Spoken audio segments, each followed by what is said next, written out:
Assalamu alaikum wa rahmatullahi wa barakatuh. My name is Mewat Wala Nazir. Today I will discuss about fingerprints. fingerprints کے حوالے سے قرآن اور science میں حیرت انگیز مماثلت پائی جاتی ہے. یعنی آج سے 14 سال پہلے قرآن کریم میں اس بات کی طرف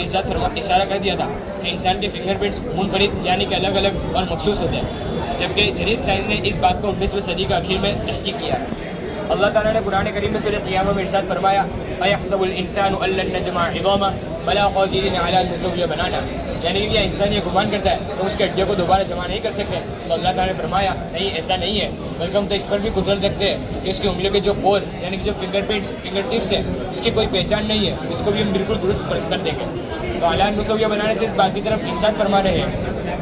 کہ جب کفار آپ صلی اللہ علیہ وسلم کے پاس آتے تھے اور آخرت کا انکار کرتے تھے اور کہتے تھے کہ دنیا میں لاکھوں لوگ آئے اور کروڑوں لوگ آئے اور وہ زمین میں دفن ہو گئے اور ان کی ہڈیاں سڑ گڑ کر بالکل چور چور ہو گئی، تو بھلا اللہ تعالیٰ ان کو دوبارہ کیسے پیدا کرے گا؟ تو اللہ تعالیٰ نے ارشاد فرمایا کہ اللہ تعالیٰ نے جواب دیا کہ ہم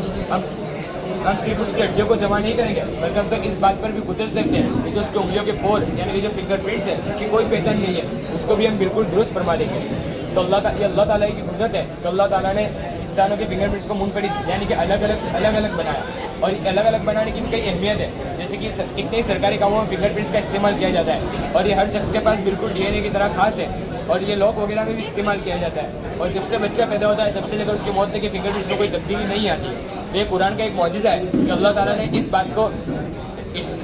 کو 14 سال پہ ارشاد فرما دیا تھا، جبکہ سائنس ٹیکنالوجی وغیرہ نام کی کوئی چیز نہیں تھی، اور تب لوگوں کے گمان میں بھی یہ چیز نہیں تھی کہ فنگر پرنٹس کا بھی استعمال کیا جائے گا. جبکہ سائنس نے بہت تحقیق کی، کئی بایولوجیکل لوگ آئے انہوں نے تحقیق کی، جب جا کر سر فرانسس گالٹن نے یہ بات 1892 میں اس بات کو ڈسکور کیا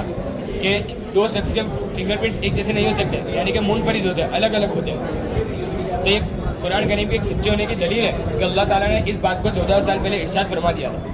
جزاک اللہ.